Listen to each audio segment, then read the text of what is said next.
In this presentation, I'm showing a coastal sailing around an island and practical application of traverse sailing formulas. Continuing with the traverse sailing, here is a beautiful island and we want to go around sailing just using the traverse sailing formulas, not using any electronic instruments, maybe just a calculator. But if you don't have a calculator, there's always a nautical table which can be consulted. As long as we know what is written on the sky, and that is in our mind. So what's written on the sky? It's a difference of latitude. If we know how to find the difference between two latitudes, then we are good. Difference of longitude. Again, calculating the difference of longitude is easy. Subtract or add them. This may sound like a difficult part. Difference of meridional parts. But nothing is lost.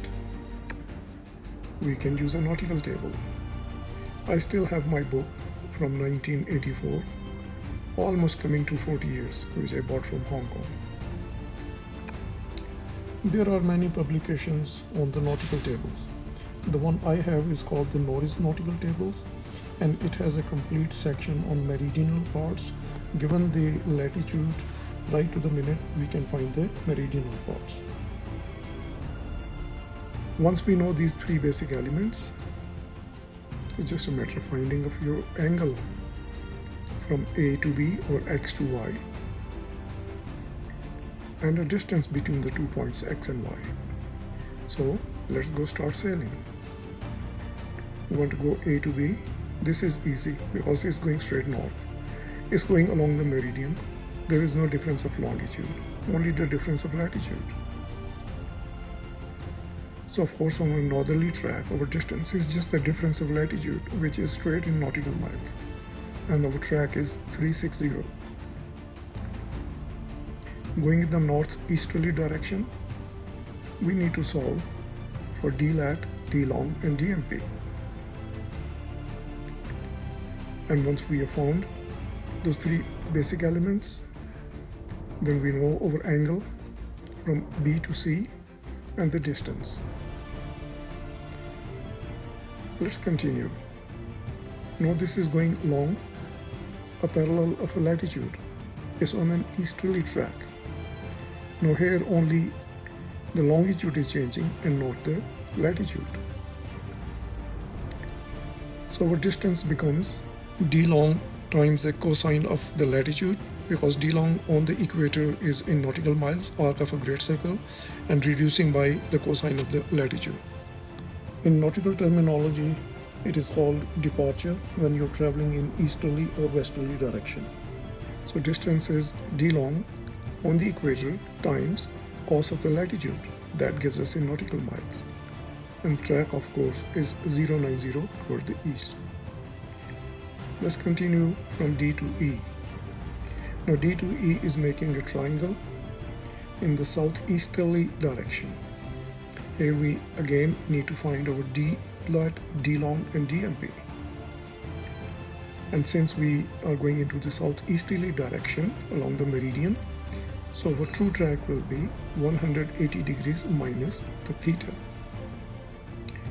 Continuing along the track, let's go straight down south, E to F. Here again, only the latitude is changing. Longitude is staying the same. So difference of latitude gives us the distance in miles. And of course our direction is 18 degrees due south. Continuing from F to G, again, this time we are going into southwesterly direction. Using d-lat, d-long and dmp, we solve the traverse triangle, and our true track this time is 180 degrees plus the theta, because we're going along the meridian in the southwesterly direction. Next, let's go from G to H. This time again, this is going along a parallel of a latitude. In nautical terms, is called the departure. So distance again becomes The d long on the equator in miles times the cos of this latitude gives us straight in nautical miles, and direction is of course in 270 degrees due west. Finally, let's get back to our original place, H2A. Oops, again it is a traverse triangle. Just need three basic elements, d lat, d long and dmp, and then we can find our angle along the meridian and the distance. And this time angle along the meridian is from north towards west, so we subtract the theta from 360 degrees. This is traverse sailing, which is good for coastal sailing, islands hopping, and from point A to B within 600 miles.